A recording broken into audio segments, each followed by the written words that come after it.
Good evening. Patrick here, Eight Questions with, and it is Thursday.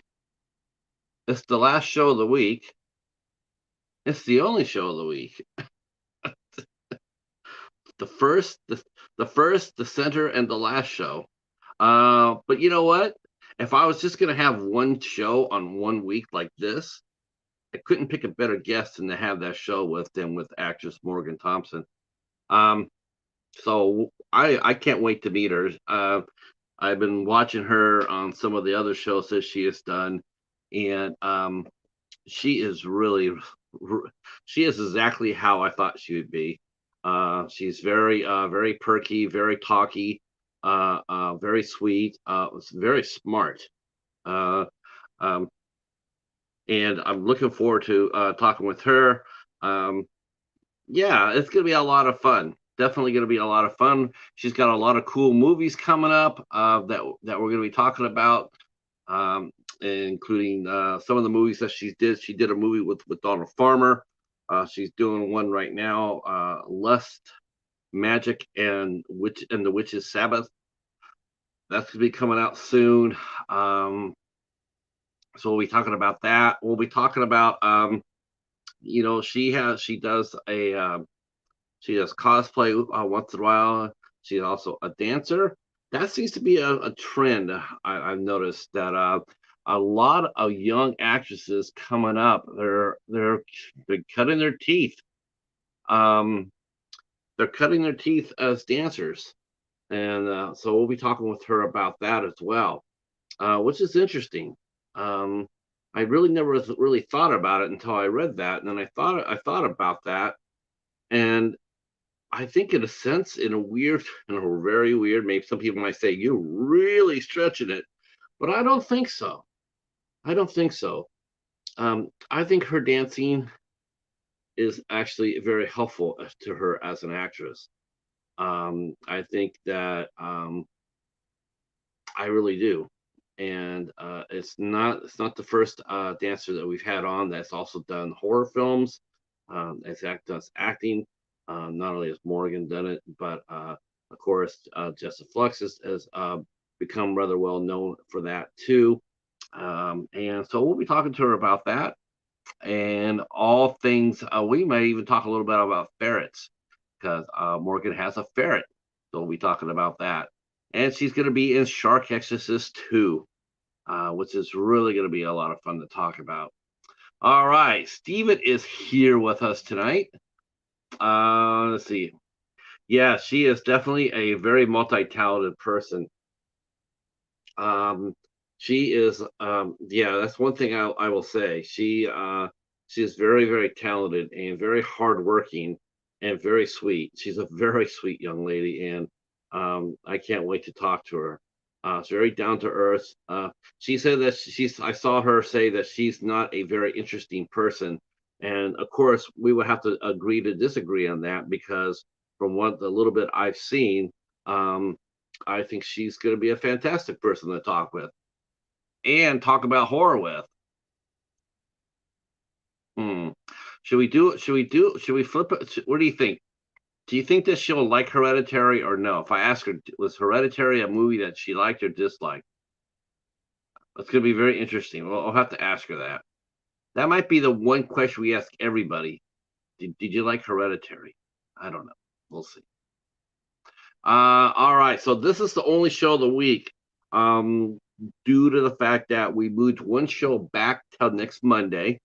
We're doing a cast and crew interview with from the movie Dying to Sleep next Monday. So we moved them from Tuesday to next Monday. We'll be talking to the cast and the director of Dying to Sleep which is going to be a lot of fun. Um, then we Tuesday we have actress and singer Amiri Blackwell will be with us. Um, I'll tell you the rest of who else we got because we got a full month. I tell you that we got a full month. Um, so Monday on the 4th we have Dying to Sleep with the cast of the movie. On the 5th we have singer and actress Amiri Blackwell will be with us at 8 o'clock. On Wednesday, September 6th, we'll see the our ourselves interviewing Stephen King Simmons. His new movie, or his first movie, The Parker Sessions, came out. Me and the Cheetah watched that. We reviewed it. And we reviewed that for our 31 Days of Halloween that's coming up in October. So that should tell you a little bit about that. No, I'm not asking about The Shining. The Shining's just trash. I don't know what I would. Wow. Do I like? Okay, so I would like, if I had to put, if you put a gun to my head and said you had to pick either The Hereditary or The Shining, I think I would definitely have to pick Hereditary in that sense of the word, for sure.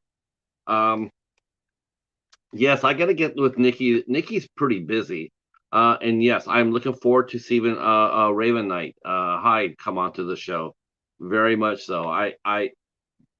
We might do something low key. I don't know if I'll do her on a weeknight, Stephen. I'm thinking maybe we might move her off to a Saturday or Sunday afternoon. I think there'd be a lot less pressure on her. The focus won't be, like everybody there. I think I'm gonna offer her a weekend spot. How we handled, what you did your spot on the afternoon. I think that's probably what I'm gonna do with Hyde. Um, so there's not pressure. So there's just you want to make them as relaxed as humanly possible. So yeah, but I definitely gonna be having her on the show in October. I gotta have her for October. I mean, she's perfect for it, right? Um, Great look, tremendous poetry, great writer. Yeah, I can't wait. But I want to make her comfortable. Um, I totally I totally dropped the ball on that. I never even thought to ask her about her stage fright. I never did. I just assumed that as a published poet and who has done poetry readings, that she would be fine speaking in front of the public. I did not realize that she would suffer such a horrible case of stage fright. Yeah. Let's see.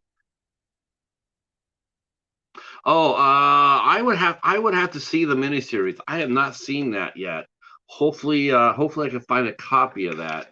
Um, if you checked out my haul video this week from the library, you will see that I had a very good week. I had a very good week this week. Oh yeah, that was one of the better weeks, that's for sure.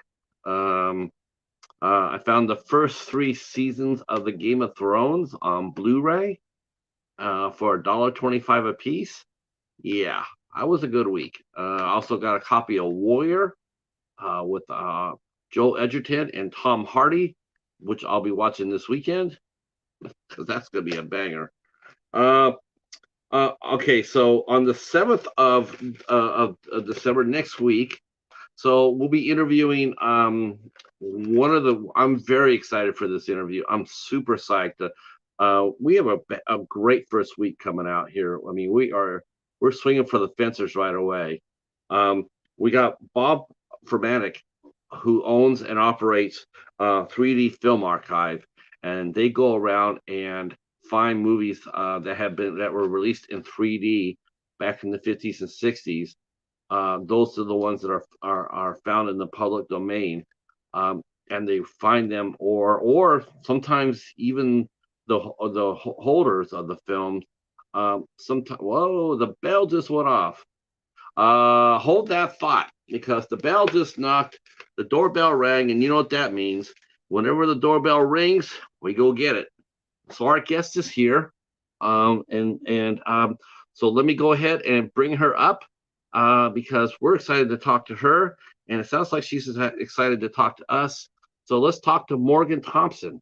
All right, here we go.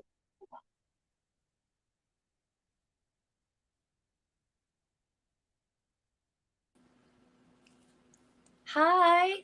Hi, Morgan. How are you? Good. How are you? Now, is it Morgan or Morrigan? It's How, Morrigan. yeah, Morrigan. Okay. It sounds like when I saw the name, the only thing that came to me was like Morrigan and Mad Mardigan. That would be a hell of a pair right there. That would be a hell of a pair. Oh my That's gosh. right. So you know who Mad Mardigan is then? I do. I do. That's actually something that I've only like heard in passing. I don't know quite enough.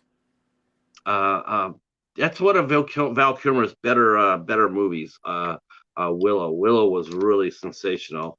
I Uh, love Willow. See, I'm not a big Val Kilmer girl, unfortunately. I've only seen a couple of things, and one of the big notable ones being the Doors movie that he did. So, and of course Tombstone, right? oh yeah, of course, Yeah. I think of I think course. Come on. even more so than Top Gun. I definitely think people remember Val Kilmer more for Tombstone. I think when it's all said and done for him, that's what the movie is going to define his career. Will be Tombstone. And I you know agree. what? They would be right in saying that. That was such a lovely performance. It was. I know that not a lot of people really enjoyed him in the Doors movie, but I really liked his performance for Jim Morrison. I thought that they were very striking, like in similarities with looks and things like that. So that's probably the more notable one for me when it comes to that guy, I guess. I think what it was this wasn't. I don't think it was so much they didn't like Val Kilmer. I just don't think that, because in all honesty, it didn't really sound like Jim Morrison was all together. He had a Yeah. lot of demons, and it's hard to give a sympathetic performance to somebody who's hell bent on the self destruction. Yeah, he definitely idolized and romanticized being a destructive creature, honestly. The way he treated not just his romantic relationships, but his relationships with other people was very toxic. And you could see even as he got like closer and closer to his untimely demise, he had no intents like in changing his personality No, whatsoever, unfortunately. no. Yeah. You see, our friend Steven is here with us. You remember Steven? Steven, hi. Um, can you see the chat okay? If you Let hit me. comments, and it should pop up. Okay, here they are. All right. Yes, I see it now. So I was doing a little. I was listening to some of your earlier guest appearances on various shows, and I gotta say that I said we're gonna have to agree to disagree on this one. But you came out and said that you weren't a very interesting person. Um, I happen to think you're freaking adorable. Uh, I was following your path when you flew on the airplane for the first time, and I gotta tell you, I was just like. I was so caught up in that, like I'm going on my first. I could hear your voice. I could hear the quavering a little bit in your voice. Like I'm going on my first airplane by myself. And oh my gosh, I think that probably everybody that read that or saw that, they all probably just wanted to sit there and say, you know what, put me in the seat next to her. We got this. It was terrifying. Yeah. I guess what I mean by not interesting is like, I don't know. I'm pretty open book, so what you see is what you get, and there's never any surprises or anything like that. I guess is what I kind of meant by that. I'm So not that sure. yeah, I mean, you have a very interesting career because not only are you an actress, you're also a dancer. Um, and I'm going to talk a little bit about that if you don't mind, because I have a theory about this, and you can either shoot me out of the chair or not. But I have a theory Mhm. about this. And you also cosplay a little bit as well. So I mean, and that also is acting. And especially when you take the time to do it right. When you dress up and uh, uh, you dress up and you go to the different Yeah. conventions or what have you.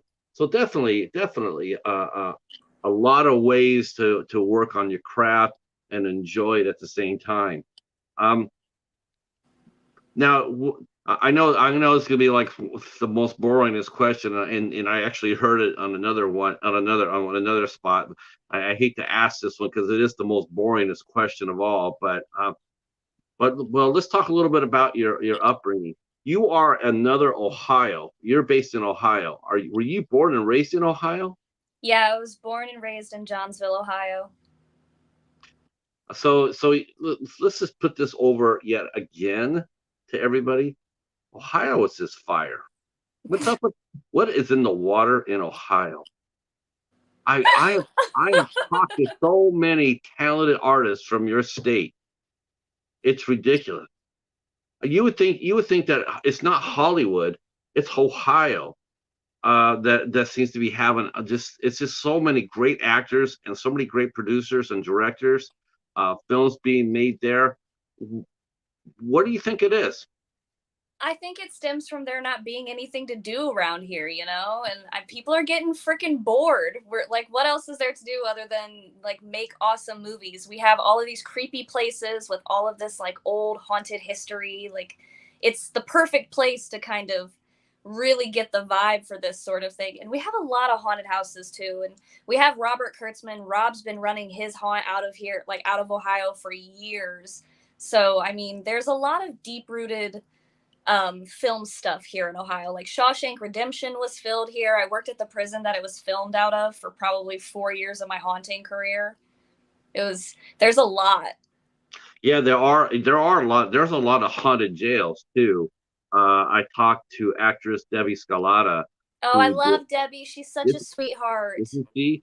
Isn't she? Peach. I We love her. we have so much fun because like she plays such a bad person uh, uh, in her movie Duel in Cell Block 13 or Death uh, what is Death, it? Death on Cell Block 13, I think. yeah, with Robert Bronzy, the guy who looks like Charles He Bronson. looks just like Charles Bronzy. Oh my gosh, it's crazy. I was just like, wow, because I've heard about him, but I've never seen any of his movies until I watched that one, and I'm sitting going like, man, I'm telling you right now, if Jill Ireland comes out from behind him, I am out of here. Dude, 'Cause he is like a spitting. Seeing him in person was even more surreal. I was like, there's no, this guy has got to be there. They've got to be the same person, honestly. uh, hey Reed, hey, welcome in, Reed. All right, our good friend Reed just came in the door, and saying hi to you, Morgan. Hi. Morrigan. Also, Steven, make sure to tell Spike that I said hi and I miss him and I love him. Forgot to mention something, Morgan. Someone asked me about WCW last night, so well, I told them to look you up. Oh, did you? Oh, so yes, WCW. That is that. What is that one, Steven? Yeah, because I'm pretty sure that's the I thought it was Women of Darkness, so I don't think Yeah. he meant. I don't think he meant C. I think he meant. I think he meant O, Woman of Darkness, because Okay. it's this thing that he puts together with all these like indie actresses and stuff like that, and he helps promote us. Steven does a lot of behind the scenes work for us. There's like a Yeah. trading card thing that he's got going on now, and I have 2 trading cards. It's Oh, really cool. really? I gotta check that out. I they're knew they they're were like working on virtual that. horror trading cards, and you can get like different indie actresses and stuff like that, and it has like our stats and stuff on it. They're super cool. I can see it now. Morrigan Thompson, kills 30. Final girl appearances 4. Favorite weapon to wield, an axe. I can Oh see my it now. gosh, I haven't killed anything with an axe yet, and I'm very upset about that. Well, what the hell is that about? You I get know, I'm distraught. I got to shoot a double barrel shotgun though, so like I guess it's kind of like a win. It's a win, I guess. Was that your first firearm you ever shot? So I didn't actually get to shoot it, but it was my first real firearm that I've held on a set before. And I've shot shotguns before. When I was a little girl, my grandpa was really big into hunting and things, and I shot a double barrel one time. It kicked me on my ass. So I've held it. But You I are was a tiny little though. nervous about shooting it because I was like, listen, this thing is gonna like I'm gonna bust my ass. I just know it. I noticed that you are tiny because I saw you on the picture. You were sitting on a Harley, and it looked like holy cow. And This that's a small Harley. Like that's a small bike in comparison to other bikes that people ride. So and we're yeah, like, man, she looks definitely. badass on there. But she's getting lost on that bike. But I bet she can handle it. Uh, Don't give me too much credit. I was so nervous on that bike. I'm not gonna lie. I was like, please tell me that this kickstand is like stable, because if I hurt this bike, I'm gonna be distraught. I don't care about me. I care about your beautiful piece of machinery here. um, it's a lot of fun handling props. I guess as an actress or a model or you get to handle different things like that. Like you could get the pose on a motorcycle that's super cool, or you get to handle prop on a movie set like a Yeah. like a shotgun or soon to be axe, to any Thank future. you. Do you want me to call Donald up and let him know? I can call him up right here. I should message Donald after we get off of here and be like, I was on a talk show tonight, and I think in Darby's Scream House, I need to kill someone with an axe, please. Hmm. Yeah, tell him the biggest fan of Shark Exorcist is advocating for that. I will for sure. I'll be like, listen, this guy said that we need to do it, so we have to do it. Patrick says, so we have That's to do right. WCW is Women Crush Wednesday. Oh, Woman Crush Wednesday. I'm done. Oh, okay. Okay. I totally forgot about that. I had not seen that hashtag in a little bit. So yeah, that's right. I remember seeing that on Twitter when I was on Twitter. The That hashtag. was big when I was in like high school and stuff. People would post like their girlfriends and things like my Woman Crush Wednesday is this girl right here, you know. Right. Right. And it didn't matter if you're a boy or a girl, you were typing up Women Crush Wednesday Absolutely. or Men Crush or whatever. I saw that too. Yeah, And Man it'd be Crush Monday. That's what that one Man is. Crush Monday. Yeah. And then it'd be like, wow, okay. That's interesting. All right. All right. As Stevens mentioned that Morrigan is a headliner. I agree. I think so too. Um, Oh, that's okay, so so sweet. now, so you're based in Ohio, like we mentioned, because we had to give praise to Ohio. So Yes. do you like football? I do not like football. So you're a Bengals fan then? Oh, whatever that means. What's unfortunate is I did cheerleading for football for a while, but I still Did can't you? pick up what the game is doing at all. Like I have Well, nothing. I'll tell you a small secret. Sometimes the guys can't either. So That makes me feel much better. That makes me yeah. feel much better. Um. So now where's John? You said Johnstown, right? Johnsville. Johnsville. Where is that based in Ohio? How close what's the nearest biggest city to you right now? Are you living there now, So or are you living in? I'm based in Mansfield, which Okay. is close to Columbus. It's between Columbus and Cleveland, so I'm like an hour and some minutes away between the both of them. Okay. Johnsville, oh God, I'm pretty sure is further from Columbus than it is Cleveland. I'm not good with directions. I Google Map everything. Do you know? You ain't got Google. Okay. All right, I tried. But it's a little further away from the bigger cities. Not by much though, like 20 minutes or something like that. It's Amish country. So I Okay. grew up around lots of farms, lots of Dutch boys. Okay. That must have been interesting. It was very interesting. Actually, I kind of miss living around like farmland and things like that. I miss the peace because I live in the inner city now. I mean, I know Mansfield's not a big city, but like I miss living, where you could hear the fucking crickets and see the stars in the sky. Like that Right. was always nice. Right. Yeah. I gotta admit I miss that too. I'm in a pretty quiet city in Michigan, but yeah, Ooh, I miss that. I miss that too. yeah. You don't get it. It was funny though. We had a tornado that touched down here last week, and it knocked our power out for 3 days. And I could actually walk out, sit down on my porch, and I could hear everything. And Oh, you never get to hear that in a city like mine. that's a So treat. That's a treat. uh, I know not having power is a treat, but being able to see the stars and hear all of the nature sounds is a treat. uh, where did you get your start? I mean, what did you mean? What came first for you as a creative? Because I know you mentioned that you're going to be directing a segment pretty soon.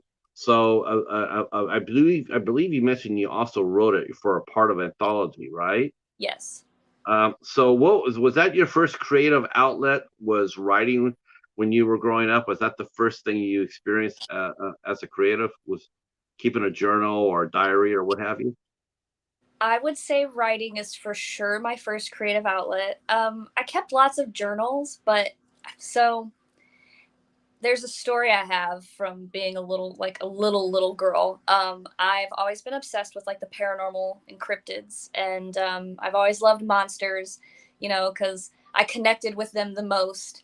And I had a little like composition notebook, and I made it into like a little Monster Hunter guide. And I wrote out descriptions for like all of these cryptids and like all the different types of ghosts, because there's different kinds of ghosts and like all these different like, you know, the demons and all of these things. And I had this like little journal. So that was kind of like the first start of me getting into this kind of thing. Um, are you a big Secret Saturdays fan? No, I have no idea what that is. Uh, 'Cause I know you love anime, so I'm I thinking like do. it was an animated cartoon show on the Cartoon Network. Yeah. Yeah, it's called the Secret Saturdays. It's about a family that hunted cryptids. I'm gonna have to look that up. That sounds like I would love that. Oh my god. It's a great show, and it's a little bit it's adulty. It's not just Oh, for kids. Yeah, it's a little adulty. They got some good themes in there. It's not all I'll peaches and cream. I'll have to check it out. I feel like that's something that, because my dad is a huge influence in like my movies and my life, and he's shown me all of the cool things I grew up with. I feel like that's something that I'll probably watch an episode and be like, "Oh, I watched this with my old man. Yeah, I'm gonna yeah. check that out." I hear people mention the cryptids. I'm going like, oh, I gotta ask them if they see the Secret Saturdays because that was such a kick-ass Yeah, cartoon that show. sounds like something I would really enjoy. Hell yeah. Were you? What was your favorite cartoons growing up? Oh, so I only had like a couple of cartoons, like actual cartoons that I watched as a little girl, and it was mostly like Samurai Jack and Powerpuff Girls. Um and like Foster's Home for Imaginary Friends I would watch. I'm Yeah, a big but big then Blue- big blue and Mac fan here.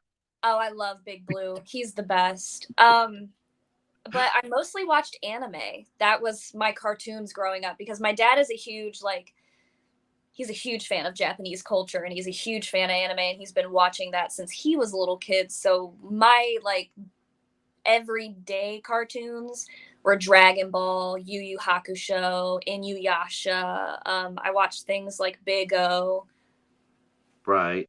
Do you catch like Pokemon or Yu-Gi-Oh I or was not a big Pokemon girl. I was way more into Digimon. I did like Yu-Gi-Oh, not enough to like go in depth about it, but I watched episodes in passing. But like Digimon, all the fucking way, all the way.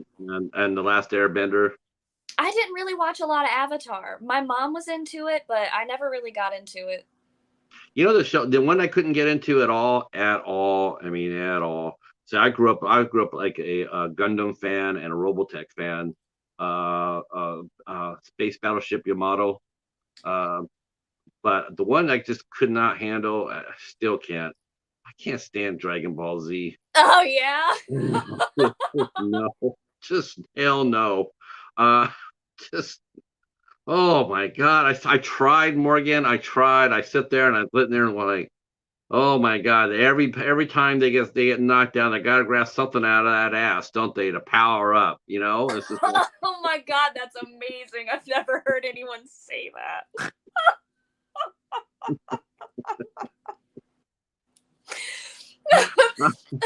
Every once in a while I like come across people that don't like Dragon Ball, and I always like to hear like their like how they describe their hatred for it, because it's always something similar. It's either yeah, something along like they don't enjoy all the filler episodes, or they can't stand how Goku has to like power up for 3 that fucking guy can get episodes. he can get knocked through the sun 6 times to Sunday, but yeah, here he comes. I'm gonna power up one more time. Oh, Have a dude. Senzu bean. Oh fuck no, I'm gonna power up one more time. That's But true though. That's the catch to Goku though. He's always getting better. oh Nothing knocks yeah. him down. Now, what's your favorite anime movie that you've ever watched? Anime movie? Hmm. Okay, so as a kid, I liked Studio Ghibli a lot. I loved Princess Mononoke, My Neighbor Totoro, Kiki's Delivery Service, stuff like that. Yes. Um, as I've gotten older, I like the more adult movies, Wicked City, Cyber City. I really like Akira. Akira is a staple. If you like anime, you have to like Akira. Like that one is Here, so that's what I was, fundamental, that's so what I was beautiful. waiting for. They invented like 4 or 5 different new colors creating Akira. Like that's one of the like crazy fun facts about that anime. That show is just so It's good. it's top of the food chain for me. It really is. It Yeah. really is. It's crazy. I just picked up the first season of a new show that I have never seen before, called Doctor Stone, and I have not heard that. So good. It's so good. You're gonna love it. You're gonna like it. You're gonna love it. You'll like it. Oh, good. I'm glad to hear, because I was sitting there going like, okay, he had me at Shonen Jump, so I'm gonna get this. And they had the first part of the season and the second part of the season. I was like, for the first one, I'm like, oh hell yeah, all right. Because once in a while, our library will get anime, and Yeah. whenever I see it, I'll buy it. Because it's like it's super cheap. Let's see. Steven says he is introducing you to Thundercats. Yeah. Introducing me to Thundercats. Do you know Thundercats? I know Thundercats. Oh, come on now. Uh-oh. Listen. Uh-oh. Uh-oh. He says he's got a box set for you. A That's box cool set. right there. Yeah. Yeah. Hi, Oh my Shermello. How are god. you? That is cool. And it's also the Blu-ray. I have the Funimation dub of Akira. Oh, that's fucking cool. Man, I saw Kira. Wow. That's such an awesome movie. It Regardless of is. being animation or anime or just, just that's just as a movie, it's just beyond brilliant. And the book series is excellent too. If you get a The chance book to read it. series is good. The book I would if I could go back in time, I would read before I would watch. Yes. Yes. Yeah. But then again, the problem would be if we did that and then we watched it, we would miss too much of the book. We would be looking for parts of the book in the movie, and That happened they with don't have. Berserk. Reading Berserk and then like watching the series, they left out quite a bit. Which some of the stuff they left out, I'm a little thankful that they did because the manga is very graphic in comparison to the animated series. Both of them, because they did a remake for Netflix or something like that, and they like really dumbed it down. Yeah, I know that the Attack on Titan was like that too. They had I mean, Attack on Titan's really graphic as The well. I first mean, season was so fucking good. The first season was brutal. It was absolutely brutal. And then you watch as it goes on and on. It's because people don't understand that anime is not for kids. no, no, It's not for children. no, parents just don't seem to get it. They go like, all they see is a cartoon and say, okay, look here, Junior, watch this, and all of a sudden it's like, it's Sailor Moon. There's nothing wrong with Sailor Moon. I can I say something here about that? Yeah, Sailor Moon Don't. has a lot of adult themes to it. I watched that as a little girl, and I mean, growing up, I was pretty much like my parents were open books, so I watched a lot of things that most traditional parents would probably be like, "Oh my god, my kid can't watch it." So like I remember watching Sailor Moon, and she had moments with Tuxedo Mask, and it got spicy. Like, Yeah, oh and my god, it got dark at the end. got really dark at the end. That Really ending was dark. out of pocket. Man, I was like not expecting that. It's like this is a real fun, it's a fun series, and next thing you know, it's got really dark and real quick. Uh There's a cutesy little shojo anime. It's like not Card Captor. Not that one. It's a recent one. Magic something. I'll have to find the link and send it to you. But it starts out really cutesy. And then it goes hard in the paint. Like it gets really graphic. The deaths are absurd. They shish kebab a little girl within like the first 30 minutes of it. wow. Like one of the little magic girls, like their transformations require them to like go through these painful, like it's real good. Yeah, you have to send me that because I can put it on my watch list. It's so good. I'm pretty sure I have it saved on Hulu. I'll just have to go through and like look because Hulu gets good anime sometimes. Sometimes they show up Netflix when it comes to anime. Yeah, I'll give Netflix credit. They're trying. I mean, I really love the idea they brought back Gamera, back an animated Gamera series. They brought back the animated Godzilla. I think Godzilla Black. They brought that back. Though I don't know who. Somebody must have been totally drunk on 5 martinis when they designed Jet Jaguar. Um, but I love the idea they brought that back, and they did Pacific Rim. They made an animated Pacific Rim series, so I Yeah. was that was cool. That was really cool to see. So I it's not totally done. I hope that these multi-million-dollar companies can start to appreciate hand-drawn animations. I'm such a snob. I am when it comes to stuff like that because I was raised on the good old days of like, blood, sweat, and tears when it came to drawing things. There was a lot of depth and a lot of emotion that went into older anime. And now everything is just, computer rendered and No, it's no heart. It's no it's heart to flat. it. Yeah, it's flat. My dad and I talk about it all the time how like you can just tell that this should it's why Netflix has like 5 different animes that have the same subplot. It's just different names with different colored hair on their Right. characters. Yeah, there's just no heart. There's no imagination. There's just a lack of that. And you have to invest some time and effort, like you said, sweat into it, to make it emotional, to make it to touch, to be able to touch somebody's heart. Yeah, the Uh, Hunter x Hunter guy that did the author of Hunter x Hunter, or I'm sorry, Hunter x Hunter, it's Hunter x Hunter. Sorry, Jesus Lord, the weebs are going to hear that and they're going to rip me to shreds. Oh my God, I've opened a can of worms uh, with that one. I apologize. now, Um, are you active? Are you active in like on TikTok or Twitch where they talk about a lot of the anime? I don't know. I haven't seen that many anime channels here on YouTube. Is that where you usually go to get um, your anime fix? so I don't have a Twitch or anything like that. I have TikTok. I get a lot of my anime stuff from having anime apps and following creators and following like the like Funimation and Crunchyroll and like the people that stem from them and the people that draw certain things. Like I like to follow those people and I get updates from that. And also, I mean, my dad will send me all kinds of stuff. If there's something new, 9 times out of 10, my dad's gonna tell me about it before I even hear about it from someone else because that man is just like on it. So how does it feel to be the daughter of like the coolest dad in the world? It's spectacular, honestly.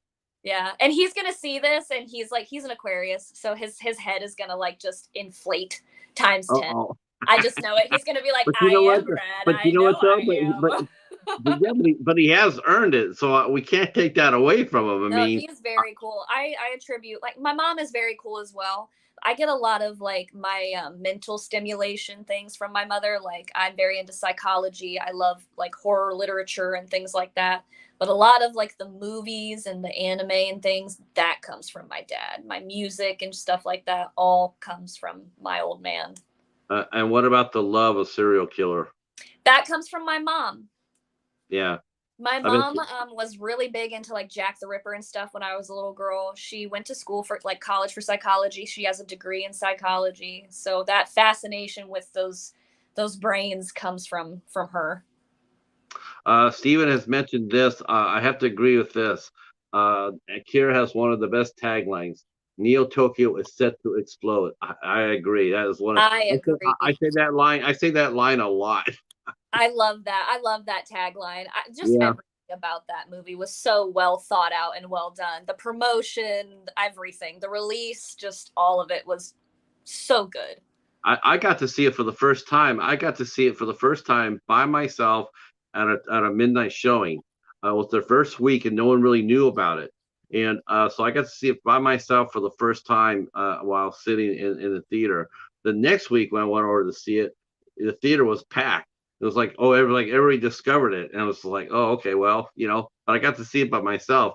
Always loved it, I and love that. neat. I got myself my Blu-ray copy, and I'm just like, hell yes, that's my favorite anime ever. I just, but I like Ghibli Studios too. I mean, those movies are just absolutely beautiful. Those You movies are always beautiful. Grave of the Fireflies was oh my god. I mean stuff makes me cry no matter, but that one really gets me every time. oh, I no, I get it. I do. You see that, you see emotional, you see that kind of emotion. I mean, how can you not? Um, growing up with your dad, I mean, they must have been 100% supportive of you during your creative time. So when did you decide that you wanted to go beyond that? Now, what came first for you after the writing? Was that dancing come first, or acting come first, or both together? So acting has always been the main goal, and that came first. I started working for Robert Kurtzman when I was a teeny bopper in high school. He was doing Paranormal Penitentiary before it became Blood Prison, and he was moving his haunt from Crestline over to the Mansfield Reformatory. And I mean, I grew up watching Rob. I feel like most horror people watched Robert Kurtzman's work, so having the opportunity to work with this guy was like a big deal for me. And I always told myself, you know, if I can just have someone that even remotely matters tell me one time that I'm doing a good job at this, that's all I would need. That's really all I would need. Because I was young, I was impressionable. I didn't know if I was gonna be good or not. I was like 16 years old, man. Like I was very scared. So I went in and I did my first night at the haunted house, and I won an award for best acting in my section, my zone of the haunt. And I got a giant, like, I have it downstairs on my mantle. It's like this giant jar filled with like bloody, gross pustules and things from the Rage movie. And after that night, I was like, oh yeah, I have to do this. I have to do this. I mean, it's for sure set in stone now. So ever since, I kind of have been working towards being able to get in movies. When I turned 18, David Greathouse offered me an extra role in death metal movie. Sorry. Okay. And it was filmed at like the Cleveland, one of these Cleveland rock houses. I did my little extra stint, and he was like, "You're fucking great. I got some people that would love to meet you," and then it just went from there.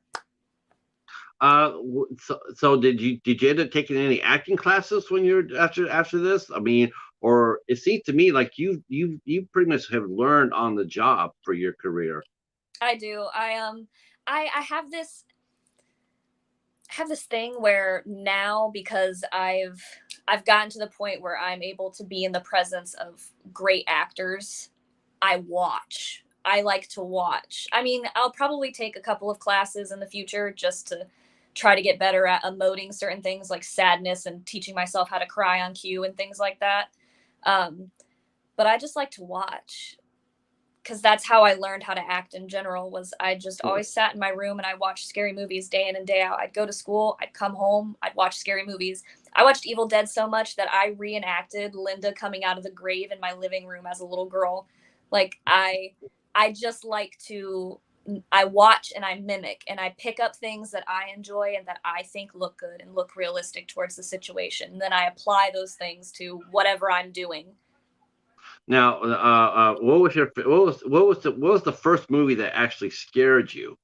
Now you hear you watching a lot of horror movies. Your dad's, he's advocating it. You guys watching together. What was the first movie that sent you to bed and you had nightmares This over? is so embarrassing. Uh-oh. So It better I not be will Hereditary. I will no. So it's like it's really cheesy. So I have a memory of being scared of Freddy or whatever, because I could hear in my little twilight sleep air like zone that I was in, his like claw coming for me at my grandparents' house. That's not what freaked me out the most though. My parents rented this movie from Blockbuster when I was like a little girl, and it was called A Mexican Werewolf in Texas. And it is a fucking chupacabra movie, okay? And my dad had to put me to bed for like a month, and every night he would be like, "Listen, it can't come and get you. Do you know how far away the chupacabra is from Ohio? You're fine. It's not gonna come get you. You're okay." But like, I had an irrational fear of that. I still do have an irrational fear of chupacabras. What about creature features in general? I love creature features. I just think that movie was so hyper violent, and I wasn't supposed to be watching it on top of that it just like it made an impression on my little brain. Like, it just scared me, cuz I mean the entrance scene to that is have you ever seen Dog Soldiers? Yes. The intro scene when they're in the tent, and the girl gets like pulled out and slapped around a little bit. It's like that, but it's like on steroids. It is graphic. It's beautiful, beautiful. I love it. I watched it not recently, but recently to try to like get over it. And I mean, Okay. it's really good. The big fucking monster is very well made, super spooky, but like it was Isn't very, that the very best? violent, very scary as a Isn't that the kid. best though, Morgan, when you watch a movie like that? And oh yeah, I gotta ask you this. Do you like watching movies with bats in them? With bats? Yeah, or Oh, I bats. love bats. There you go, Absolutely. Al. Our good friend Al Lecard, aka the Bat, has just entered the room. So Oh, yeah, hi. Yes, I do enjoy a good bat in the movie. One of my favorite Vincent Price movies is, was it the Bat. Vincent Price or was it Bela Lugosi, The Bat? Vincent Price. That's what I thought. That's what I thought. But I know Yep, Bela Lugosi had a movie too where he played a doctor with a bat. that's right. Yeah, he controlled it. That was a Yes, good he one. did. Yes, he did. So Yep. that's why I was confusing him. See, Bat Love. As a matter of fact, we did a watch party, and that's what we watched. We watched the Bat. Oh, I love that. I love Vincent Price. His voice is just otherworldly. Very much so. Very much so. Uh, so you watch it. You watch it. But what I really like, and and let's see what you think about this. But man, there's nothing more cool than going back to an older movie like that and rewatching it and having it still stay potent. A lot of times people will go back to a movie that they watched when they were younger. They were really, super impressed with it. It made an impression on them. Yeah. And then you come back 15, 20 minutes, 20 years later, and other thing you notice is just like how cheesy it looked. The acting was crazy. Yeah. The effects were, but some movies they don't age. It was like what? Like The Exorcist. Man, that movie's still Oh, it 100%. holds It's Rager. it It's a holds strong. That's such a good. That was very anything that's monumental like that is gonna hold, even if there are some things about it that aren't that spectacular, because there's always gonna be little things that you could nitpick. But that was a big thing in the horror industry. So I mean, even if there was little shit about it, it's still gonna hold. yeah. I Like that's watching The what. Evil Dead in 4K, like there's things about it that you're like, oh, but it still holds together. Well, did you like which of the Evil Dead movies did you like the best? I liked The Evil Dead 2 the best. But Okay. there's a movie that Sam Raimi did even before The Evil Dead. It was the original, and I'm pretty sure it was like something. It was like Cabin in the Woods, but it's got Cabin in Woods in the name. I have to look it up again. But that is my favorite out of all of them. Not many people talk about that movie, and I think it's because I love his extensive use of like the reverse claymation, like in the first one, when the Right. deadites would die, and it looks so gross, and I love it so much. The grosser the better for you.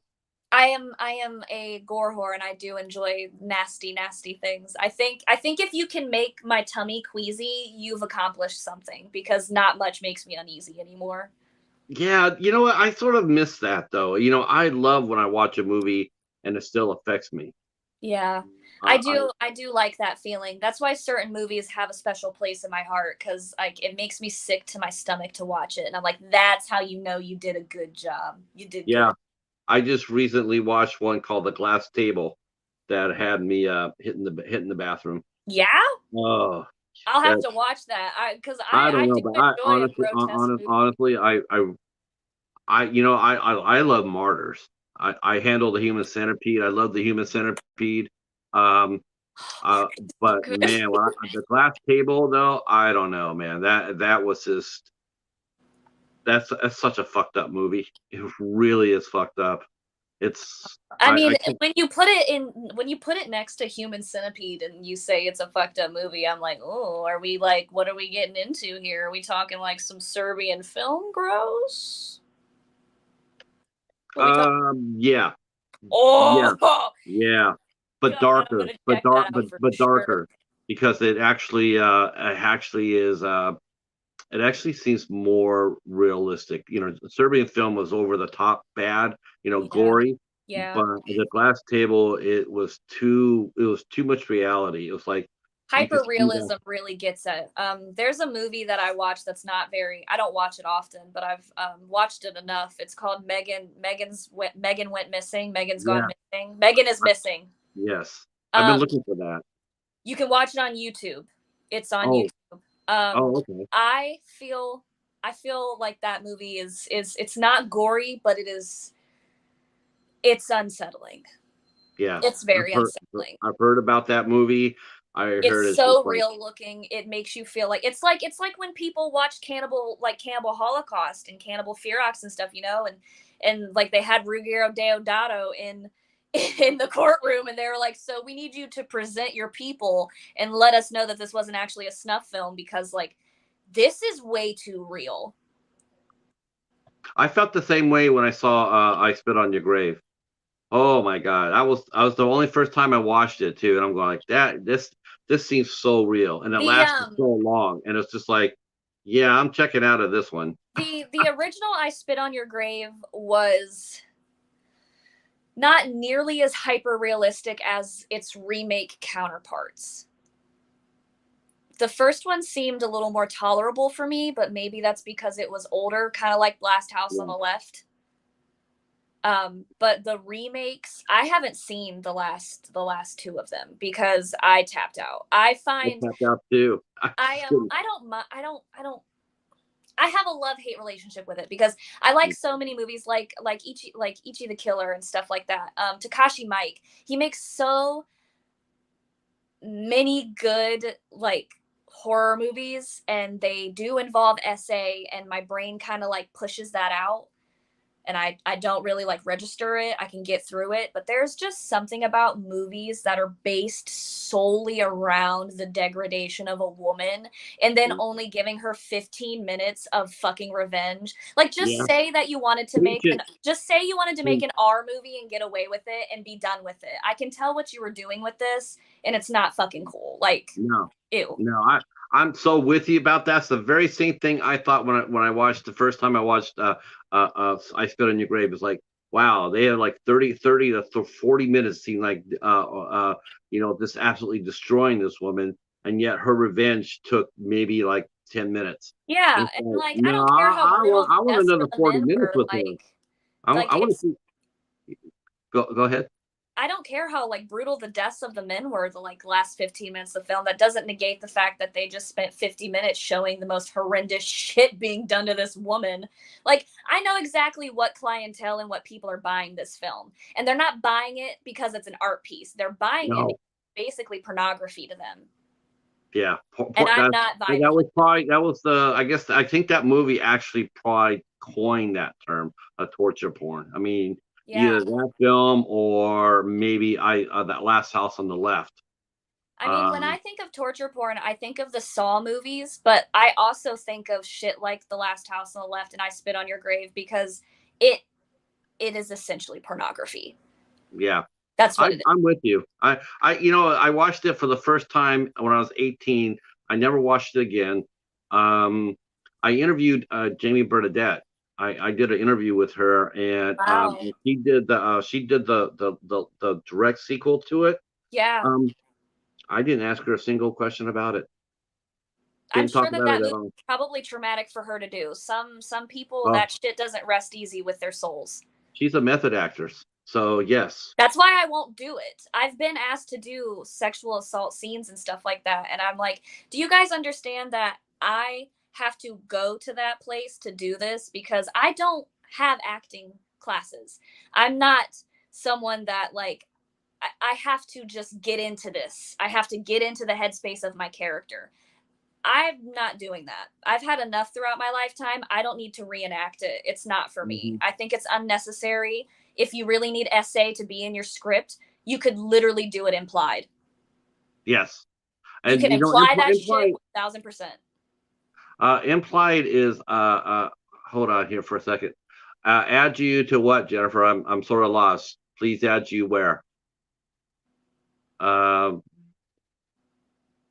Oh, I mean, as far as adding your channel or anything like that, that's something we could when you yeah, it's something we could talk about later.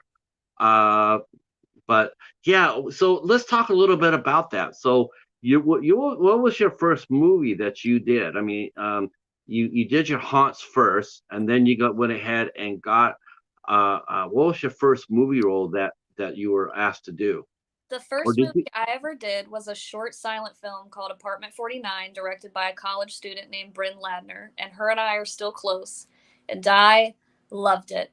I think I think every actor should do a silent film at least once. I agree with that too. Yeah, I I think it's good. It's funny. It's funny. See, I was going to talk, because I hope you don't mind me asking questions. If not, just let me know.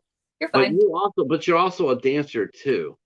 And I was thinking about this when I was prepping for this interview, and I was thinking, because I know that you did Debbie Does Demons for Donald, and I saw that you had mentioned that you were going to work to dance, and I thought, does your dancing when you dance, do you think about your acting when you dance? Like, are you, because you are basically telling a story, are you not? Or do you feel like you're just out there just to move? Or do you find yourself trying to tell a story through your dance?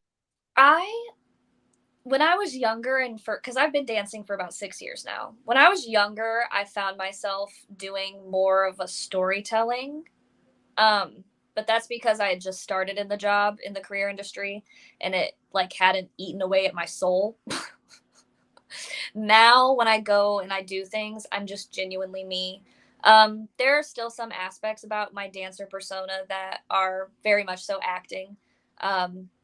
Like the certain questions that I ask, how I approach people, things like that. How I respond to men and how they approach me is vastly different in the club than it would be in real life.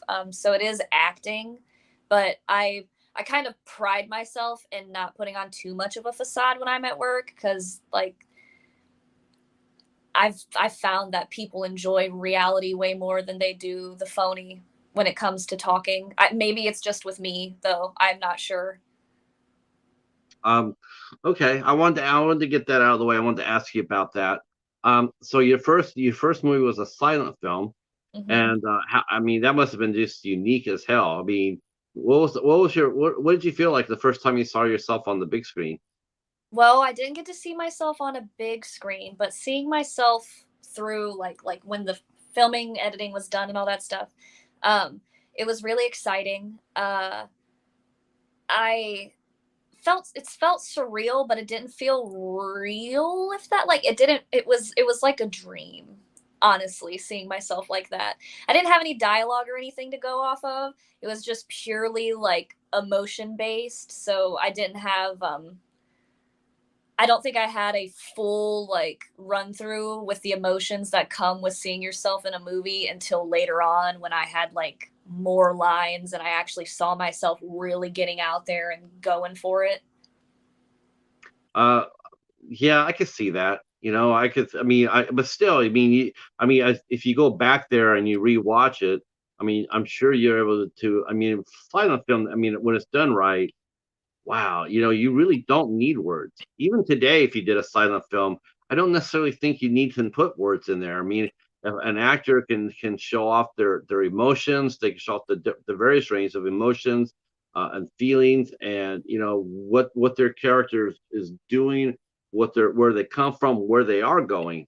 Um, but that was I don't think I've ever talked to anybody who's actually done a silent short film. I don't think it gets done nearly enough. No, I wish that it got done more. But it was and it was black and white too. I did the special effects for that movie as well. I painted up the ghost girl in the basement and did all of her stuff for it. Now, had you done any when your makeup did that come from working at Haunts to learn It how to do was makeup? mostly haunt based. I had a few makeup artists that worked at the haunted house that kind of took me under their wing with stuff like that and taught me just some like basic things like how to make veins, how to make someone look sickly, or like anything, things that you could apply to something like that short film where she was an apparition, kind of like the girl in the well from The Ring. Right, right. Now, do you still do haunts every Halloween? Do you find yourself going back and doing them again? I want to really, really bad. Like really bad. I'd love to. But I just don't have the time. And I find that I would rather just go through the haunted house now rather than act because it's more fun that way. Acting was fun. But I'd rather get to go through and experience it and see everything, and get scared. Right, right. Do haunts? Do you still get spooked by haunts? If you get me on a good jump scare, absolutely. Ah, that's cool. That's Yeah, cool. jump scares get me every time. So let's go back to the movies now. Apartment 49 was your first one, and then it looks like you did. Oh my gosh, that's how you know Debbie. Did you meet Debbie when you did the Curse of Lilith Ratchet? Yeah, I we did my scene and my sister's scene in Debbie's garage. That's so cute. So that's how I got to meet Debbie. That's so cute. She's Uh, awesome. She was so polite. So was her. I mean, the whole experience was good. She's wonderful. I say that because I did interview her. Yeah. She did, yeah, she came onto the show, so I thought she's absolutely lovely and charming. And Ohio, what can you say? I mean, it's just and Mansfield. You said Mansfield. That's where they filmed the Cell Block 13 off that out of that prison. Yeah, I know a few people that were in that movie. Quite a few of the main prisoners I'm friends with, the guys. Um, what's it like as far as the community goes? I mean, even though you're based in Mansfield between Columbus and Cleveland, what's it like? What's the community like for an actor? If a new actor moved into, say, Cleveland, I mean, what kind of reception would they, or better yet, what kind of reception did you get when you first stuck your feet in the water? Was it 100% supportive? Was there people that were trying to intimidate you? Because a lot of people get threatened by looks or style. Did that happen to you, or was everybody pretty much open arms to work with you? Um, Not named. I would like to say a mixed bag. Mm. Um, it definitely was better in the beginning. Because I just turned 18. I just started doing my modeling and all my things. So I hadn't really gotten into dancing or anything like that. I wasn't really a sex worker. So I never really had these things attached to my name. But I will say that now that I have acquired a name for myself as more than just an actress, I do content and cosplay and other things. It is either received or not. Do you think do people try to stigmatize you because they know that you work as an exotic dancer? Do they look at that and they don't do they look down at you and think of you All the lessly as far as time. Yeah, all the time. And I mean, wow. normally I would be upset by it, but I really just find that it's a reflection of themselves because if you're basing what I bring to the table and my talents off of how I pay my bills and feed my animals, that just says a lot about you. I don't go onto a set and judge anyone based off of what they're doing, what they have been doing, etc. You know, Uh, it's funny because when I was talking to Donald, because he's using Jessa quite a bit. He's using her and he's using her more and more, and you're acting more and more. And I actually said, I mean, I think it's coming to a crossroads for you girls because you guys have developed as so much as actresses and in demand. I mean, hell, this summer watching you and April Bradford. Oh Lord, you guys were everywhere this summer. I mean, you yeah, were everywhere. I Um, go ahead. you were in such demand. People, you're going, we're going to this set, we're going to this set, we're going to this set. I mean, you guys are, to me, and I know Jessa was like that, and I'm going like, I think it's coming to the point where, your acting career and you're in demand for the horror films and whatnot. I think that's probably where it's going to take you. I mean, it's taking you there right now. You got over 25 credits to your name, various projects that have been released in various productions. When I talked to you, or, it was funny. I got to tell this story because when we first met through Steven, and you were mentioning how your summer was going to be really, really busy, and we talked in the spring. And then later on, I saw you, and I was patient because I could see how busy you were because you posted it on your socials. And then I went up to you and I said, maybe we can get a day, a calendar, a scheduled date, for do this interview. And you thought I was a producer, and I was going to send you a script, and you're going like, I'm so swamped, I can't do another movie. I'm too. That's how busy you are. Um, I just think I don't know if I think it's something new. I think more and more. I think there's going to be more and more hybrid performers such as yourself coming out and doing that. You have I a would love really to cool see, look. because I mean it's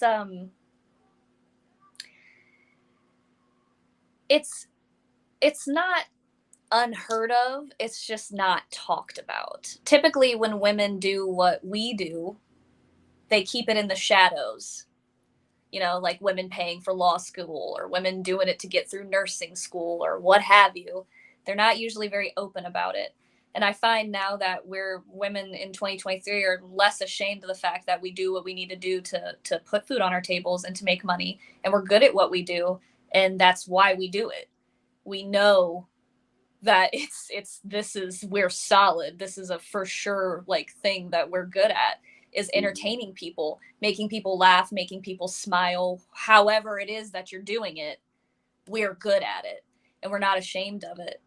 So I hope to see more of it, because I mean it's just a job. It really is. There doesn't reflect anything on anybody. What have you taken? What are some of the things that you've taken from your acting?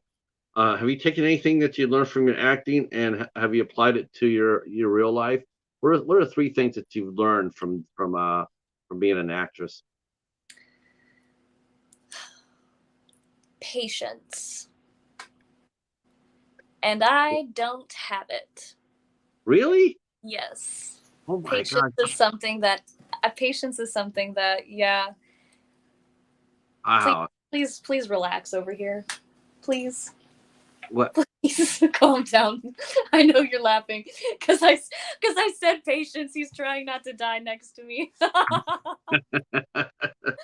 know I don't have any. I'm saying that it's something that I'm learning. I don't know. You know what? That's I have to. I would that would be interesting to say because I was gonna say because you have to have patience when you're shooting films because you have to stand around and wait for shoot and wait for setups and lighting and all that. Yeah. So I was gonna say I'm sure you've learned patience this summer. Definitely this summer I've had to learn to just kind of like sit back and just let it happen, because there are things that as an actor you can't control how shit is going, so you have to kind of learn to just they'll get to me when they get to me, at least I'm here and ready. So What do you usually do in between takes? I mean, how do you keep your mind busy? You okay, know, it depends. So if it's a big role, like with Debbie Does Demons and stuff, I like to read over my script, make sure that I have all of my lines down, refresh myself. I'm high anxiety, so I get brain fog if I get overwhelmed, which I get overwhelmed all the freaking time. So it's good for me to just sit down and look over things and memorize so that I can just do what I need to do. If I have more time in between takes, I like to play my Switch. I like to decompress by playing some Animal Crossing or something similar. yeah, yeah. I know you're into games and you're into collectibles. Do you have Funko Pops by chance? I do mostly Dragon Ball though. Mostly Dragon Ball. Do they power up in the box? That would make it worth the price that I paid I'm for them, trapped. I'm trapped in honestly. here, but let me power up one more time. I do I do have a golden Shinron, so I suppose kind of, yeah, a little bit. I was going to ask if you have a Black Phillip. I don't have a Black Phillip, but I would love one because he's Me the best too. part. He is. He Damn. is. Yeah. Yeah. Okay, so now I'm not gonna. You're gonna be the first recipient of of a new thing I'm gonna add on to the interview show. I gotta ask you: Are you a fan of Hereditary? Yes or no? Am I a fan of what? Hereditary? Yes or no? I've only seen it once. So, yes, no? Good enough. Good enough. You know, I'm Um, like, yeah. I've seen it one time. Do you have during because since you're so big into costumes and haunts and whatnot, do you have any traditions for yourself during Halloween? Do you do certain things every? Do you have traditions for yourself every Halloween? I like to decorate my house to the fucking nines as best as I can. Because we have trick or treating that goes on downtown here, and I like to be the scariest house on my street. That's my goal, is to have the creepy cool house that all the kids like, and like I have the good candy bars too, so like they know it's Oh, worth it to come to my yeah, house. But yeah, like I have to get over the fact that my house is terrifying to get to the good full size candy bars, and that's what that's I did as a right. kid. Those are my core memories trick or treating. So that's what I like to do. What was your favorite candy to get when you went trick or treating? Reese cups. I love Reese cups. Oh my god, Do when they would you give me freeze the them? big packs. Do you freeze them afterwards? I do, because sometimes they get melty. They get melty really fucking quick, so you have to put them in the freezer.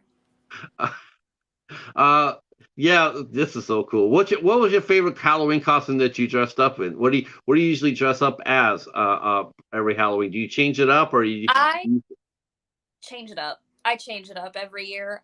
Last year I didn't get to dress up for Halloween, like for trick or treating, but I dressed up for work. And both nights I did a fallen angel devil cosplay, and I did latex horns, and I did a little makeup for it, and I had like the wings. how did you get into cosplay? I mean, did that have you do you still do that and how does it help you as an actress? Do you find it helps you when do you stay in character when you cosplay? I got into cosplay over like during the time of COVID because I had an excessive amount of time on my hands, and I really love anime, and I kept seeing all these girls on like my feed with all these cute Bulma costumes, and I was like, listen, I love Dragon Ball. So the first costume I bought was Bunny Bulma from the original Dragon Ball series, and it just kind of like went from there. I was like, oh, this is fun. I put the wig on with the little bunny ears and the tights, and I was like, this is everything. I'm going to do this more. So I just started spiraling from there. I have an entire closet filled of wigs, costumes, props, all kinds of things. I don't do it as much anymore. I'd like to get back into it more, but I mean, acting has consumed quite a bit of my life at this point. So I was gonna say maybe during you know things are slowing down or are things slowing down as far as your movies going for the summer or is it still going full bore? they are still going. Next month, next month is October. October. Yeah. It's gonna be September September. tomorrow. September. Sorry. September. Um, I have my movie that I'm filming, Martian Girl Massacre, and then I think that's it. The Now tiny, the tiny that's the one you're producing or you're the one you're directing, right? yeah. Is this Now it? Ooh, I'm gonna have to look at that. Oopsie daisy. Um, I know that you're not on either. We're fine for the day either way, but I just don't remember which month it is. It's October, it's the 14th. Is it? Oh yeah, because you're bartending the 16th. Thank you. Okay. Yeah. So September, I only have the movie that I'm directing, Martian Girl Massacre. now that's your directorial debut, isn't it? I'm so excited! Yay! And Now, I now, wrote did, this now, did bad you, boy, and I'm directing it, and I'm starring in it. So that's now is this a movie or a part of an anthology? It's a part of an anthology, so it's just a 15-minute short film. It's probably not even going to reach 15 minutes, honestly. It's just a little short. Oh, that's all right though. Hey, everybody starts somewhere. That's You all I must be can do. now. Telling you this is a lot. Directing a movie is a lot. I don't know how people do this full time. Well, it's funny. I don't know if he's back yet, but we did have a director, Michael Menard came in, and he is a fine director in his own right, and he just dropped his first feature film this Tuesday. And I was going to say he can tell you how hard it is, and he appreciates it. Now, are you storyboarding your? How are you prepping? How are you prepping? Are you gonna be a director that does storyboards? Um, what are some of the notes that you're taking, giving yourself that you apply to the short that you're making? I was gonna storyboard, but You so can you can sell that and raise money. we're gonna be selling the script. I have a image for the monster that I storyboarded out for my alien monster creature. But that's as far as I got with it. Um, I, I know that this is gonna be wild, probably off the wall sounding, but it's gonna be like a day of kind of thing because I have everything up here. Trying Uh, to explain it to other people and stuff is the worst. And that's why I'm really glad that I'm also directing this because then I can just be like, I want the camera right here. I want the lighting to be like this. I want you to be sitting here. This is how I want the scene to be set up. That kind of thing. where did you get the idea for your story? I pulled it out of my ass. So it's like right next to the Dragon Ball stuff then. Swear to God, right next to the Dragon Ball stuff. right next. Right next to it.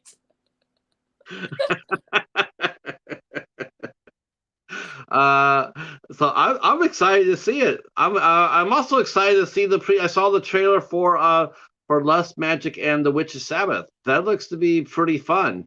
You know what I really think you know what I really liked, because you there's another actress that does this too. Um, her name is Bailey, and you get to wear your glasses during your movies. That's so that is so that is really cute. I there are roles where I don't wear my glasses. I always like specify with directors. I'm like, so I don't wear contacts. I've never worn contacts. I've got wonky eyeballs. It's not my bag, man. I like my glasses. I can function without them. I did an entire promo for a haunted house with black sclera lenses and I did great. Like seeing is not the issue. It's when they want to put me behind the wheel of a vehicle without my glasses when I'm like, no. Yeah. Have to have them. We're all gonna die. It's not gonna be a fun time. I need my glasses. So I always like, for like continuity's sake, I'm like, if you guys are gonna have me driving, we need to have a scene or two where I have these bad boys on. So when I'm driving with them on, it makes sense that my Right. character has them on because I can't. Right. So Oh, I thought they put you on top of those trucks and just drove you around the set. I wish. Yeah. I Uh, wish. uh, what's been your favorite scene? I mean, now have you died a lot in your movies, or are you the one usually taking names, kicking ass and taking names? It's a mix of both now, but in the beginning I died a lot. I will say my favorite death scene is part of a movie that I don't know much about anymore. I'm no longer in contact with these people. The House That Eats Flesh. I have a death scene in the introduction of this movie, and it is the tits. It's so good. I loved it. I loved every second of it. I like any chance um available to be covered head to toe in blood as much as I possibly can. Shower it. I want to bathe in it. And Now, I why did. is that? Why is that? What is it? How does it make you feel? I mean, does it on an emotional level? Is it something that's like a shield? Is it like just covering you to bring out a It's different persona? it gives this, I feel like one of the like most powerful vampires ever. So you're not Like kidding. this You weird love bats. primal like feeling comes over. It is just such a wonderful sensation, honestly. Like it itches that lizard brain being covered in what looks like your enemy's blood is just so good. I can't say that I don't enjoy it because I'd be lying. Now afterward, now that must be hard though in one respect because you do a scene like that and then you get covered in all that blood and gore. But I mean, you're hoping that's the last scene of the day that you shoot that. But have you ever been in the position where that's your first scene of the day? And do you have to go back and because a lot of times they might sit there and say, okay, cut, we're gonna have to reshoot that. Now, does that include that you have to get totally washed up and showered and totally redone, or do Um, they just throw more blood on you and hope for the best? we usually try to do it all in one take, the main killing.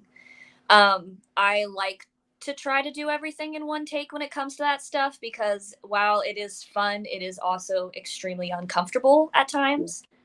Um, so I like to go in with a like we're gonna one and done this mindset, so we don't ever have to come across that. I've never had anyone do that. If there was anything that needed to be shot again, they would just typically shoot from a different angle to just kind of get like cutaway scenes. But that's only ever happened once, and we had to do that because there was a puppet. So we had to Right, get different angles of the puppet. So right. Now, knowing this, knowing that you're not afraid to get dirty and you're not afraid, you're a rising screen queen. Now, have there been people that have tried to take advantage of that of your other career and sit there and say, well, you do that in one part of your life. Now, can you do that in my movie? Do you get approached with that because they assume they can get away with it? all the Or time. oh, that sucks. And I, I'm to the point now where I'm lucky I to hope your boyfriend that's sitting next to you. I hope he's 6'6", 280, and I hope that he's there with you when they ask you that question. he I'm sure he's going there. Oh yeah, oh yeah. I wish they would. no, he's so relaxed. Do you want to come here? Do you want to come here? I'm good. Okay. And how's your ferret? Crash is doing good. He's just bald. He's just losing hair is all now. Okay. How old is Crash? He is 3 years old now, and most ferrets live to be about 5. Okay, So he's so getting he's up he's, there. he's, he's middle aged. Uh, let's see. Hobbs has got a question for you. He says, "Can you talk about your work on the motion picture Last Halloween and the upcoming motion picture Waspzilla? Is Waspzilla is it like what I think it is? Is about giant wasps? Yeah. Oh no. Um, last Halloween. Yeah, let's see if I can see that. Yeah, you're very. Oh, that's actually saying your first. That's your first one. It was a short where you Oh, played a is where you that played a clown. that's deep. That is deep. I didn't have anything to do with that except for I showed up to Tyler's friend's house. I was a teenager still. I was like 19 at the time. And I was just doing an extra role. I dressed up as the scary clown. I skipped past the main little girl and I turned around and gave her a little wave and then I went on my day. I did my makeup for that. I think they provided the costume for me though. Okay, okay. Um, and then Waspzilla, I played the lead deputy sheriff deputy Nah, Callahan, and nah. her twin sister Stephanie. And that was fun. Filming for twins was new because I had never done anything like that where I played a split role.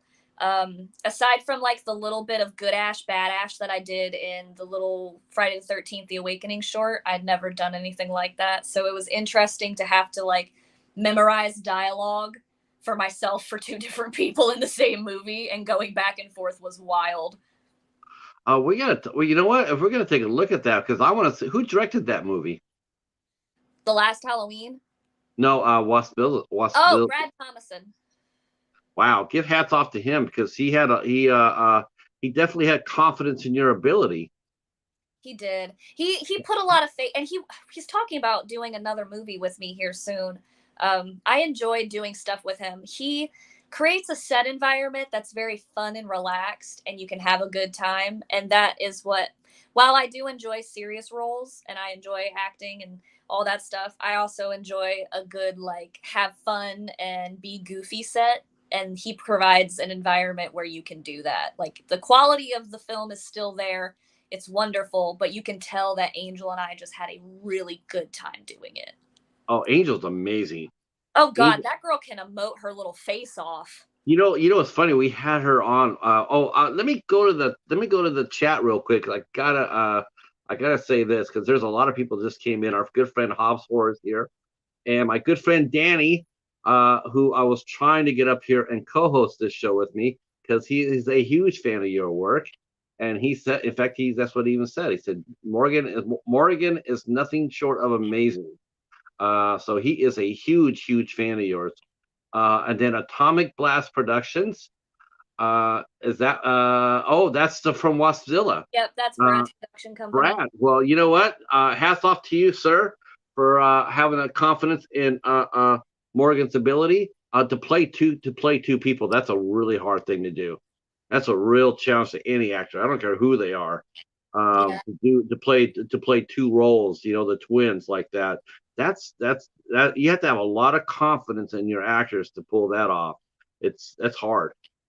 Um, thank you so much, Danny. Danny is watching this interview from his work, and he's got plenty of customers that are sitting there watching you as well. oh, hi. Awesome. Thank you so much. I really appreciate that. And Brad, when you're ready to talk about Waspzilla, I will look you up and we will do this. Talk about Waspzilla because I love it. I do have to go here in a minute, unfortunately. That you know what that we are actually right there. We were right where we needed to be. Oh, Uh, perfect. yep. I do want to say thank you to our guest tonight, Morrigan Thompson. We will try to have her back on really soon. I can tell you Yeah. that right now. I thank you for taking the time off to come out there and talk with us. And I had a blast. You're exactly who we thought you would be. Very sweet and very hardworking. And thank you for sharing too. Thank you Thank for you for sharing. having me. I had Yep. fun.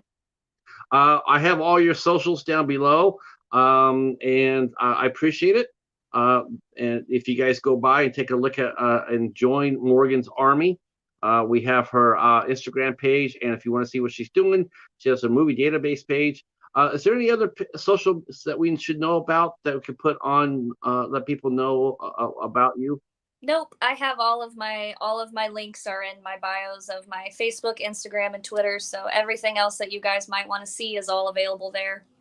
All right. That will be it for tonight. But we will be back next Monday with the cast and crew of the movie Dying to Sleep. This is an excellent movie, by the way. Very good movie. Very That will be exciting. next, yes. That will be here next Monday at 8 o'clock. Thank you guys in the chat for coming in. Thank you for being engaging. I appreciate it so much. If you didn't catch the whole interview, please catch it on replay and share the love. Thank Yeah. you so much. I will let you go here, Morgan, and I will let everybody in the chat, and I will see you guys soon. Have a great night. Bye. Bye. Peace.